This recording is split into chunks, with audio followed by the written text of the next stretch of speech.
People laugh when we refer to ourselves as royalty and family. Understandably, they don't remember, or perhaps it's too painful considering that more recently we used to be considered property, often branded like cattle and fed like beasts. We used to be three-fifths a person, our humanity disproved by their science as if we were not the original scientists. We used to be strange fruit. I went to school with peers whose living elders vividly remember participating in the Moores Ford lynchings, and that ain't that long ago.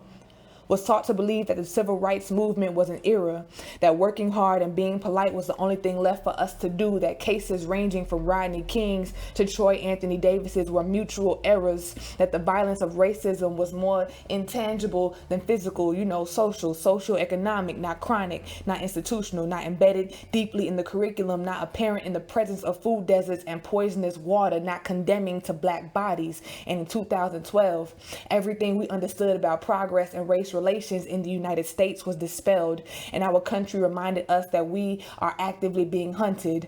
And we studied history and were reminded that we are still at war, maybe not with white people, but with the white supremacist capitalist patriarchy. We learned theories and tactics, reevaluated and modernized protest strategies. We encouraged healing and mental health self-care because we all suffering from PTSD. We did everything in our collective power to remain peaceful. While enraged, we tamed the warrior ancestors in our spirits, hoping to bring about change, and still we are hunted, harassed, paid less, jailed more. They pumped drugs and guns into our communities, then systematically removed as many of the men as possible. When we created hip-hop for community and expression, they co-opted it, using it now to turn our babies into drug addicts and sex fiends. We seemingly allow it. They coddle our murderers and we still move among them in peace. I am not sure what the point is of this particular piece.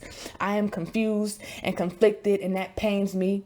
I have fought battles in classrooms that immediately bring tears back to my eyes. I have sacrificed sleep and meals at times because soldiers must know how and when to do so. I have done my best to groom the rising generation of warriors to be holistically educated, prepared, intellectual, and proud individuals. Again, I am not sure what the point is of this particular piece.